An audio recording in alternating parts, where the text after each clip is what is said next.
Aloha, welcome to A Course in Miracles, Workbook for Students. We're on Lesson 49.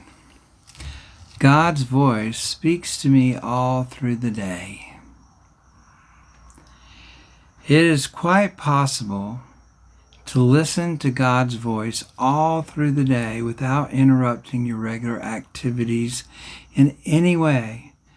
The part of your mind in which truth abides is in constant communication with God, whether you're aware of it or not.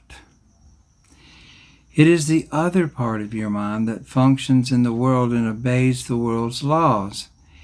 It is this part that is constantly distracted, disorganized, and highly uncertain. The part that is listening to the voice for God is calm, always at rest, and wholly certain. It is really the only part there is. The other part is a wild illusion, frantic and distraught, but without reality of any kind. Try today not to listen to it.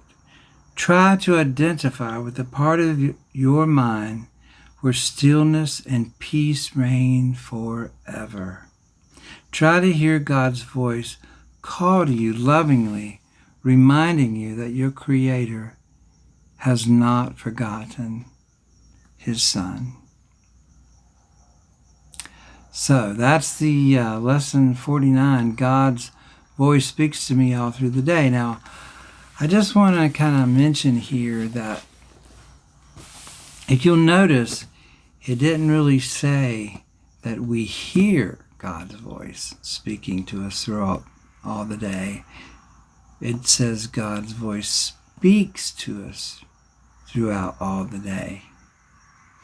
So that's what we're going to do today, is we're going to try to get ourselves into a place where we can hear that voice.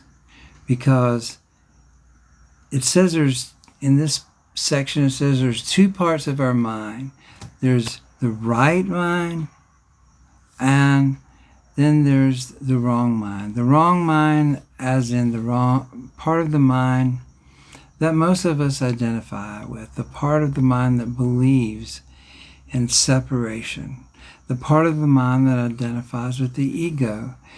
It also says in the Course that there's two voices in our mind that are always speaking to us. There's the voice of the Holy Spirit, and then there's the voice of the ego. But the ego's voice is always loud and drowns out the voice for God, which is the Holy Spirit. That's what the Course calls the Holy Spirit, the voice for God. So, this isn't necessarily saying that all through the day, everything that we hear in our mind is the voice of God. Because really, the voice of God is something we've got to learn how to hear. Mostly all we hear is the ego's constant chatter. And that's what it describes here. It says, this part of your mind, the part that is where the ego abides, is constantly distracted, disorganized, and highly uncertain. Undisciplined. It doesn't say undisciplined, but this course is a mind training course to help our minds become disciplined so that we can be still and hear the voice for God. This voice that speaks to us all through the day.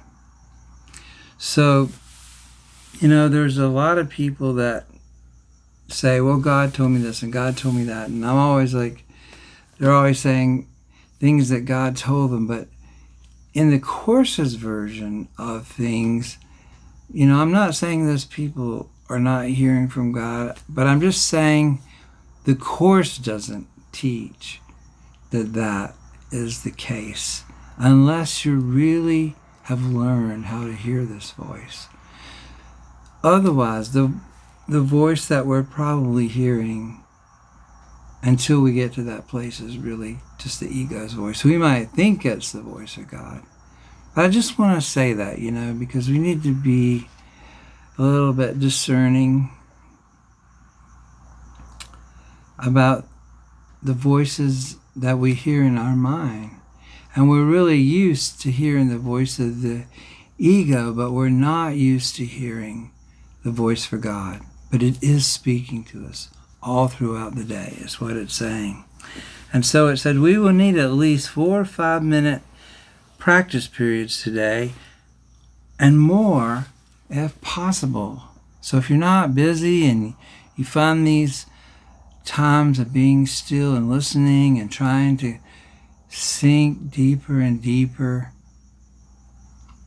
into this moment, this right now moment, then go for it.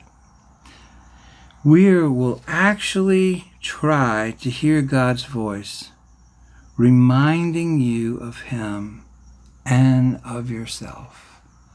So this is the voice that reminds us of the divine presence and of our true self. We will approach this happiest and holiest of thoughts with confidence. In other words, we're going to approach it like not maybe it'll happen, but no, we're looking forward to it. We believe it's going to happen. We're going to hear, knowing that in doing so, we are joining our will with the will of God. He wants you to hear His voice. He gave it to you to be heard. Listen in deep silence. Be very still and open your mind. Go past all the raucous shrieks and sick imaginings that cover your real thoughts and obscure your eternal link with God. Sink deep into the peace that waits you beyond the frantic, riotous thoughts and sights and sounds of this insane world. You do not live here. We are trying to reach your real home. We are trying to reach the place where you are truly welcome. We are trying to reach God. So do not forget to repeat today's idea very frequently. Do so with your eyes open when necessary, but closed when possible. And be sure to sit quietly and repeat the idea for today whenever you can, closing your eyes on the world and realizing that you are inviting God's voice to speak to you. So what an amazing lesson this is going to be for us today. Lesson 49. Tomorrow's lesson 50. It doesn't even seem like it's been 49 days, does it? But it has. And aloha. Peace to you. Love to you. Have an awesome day. And I will see you tomorrow.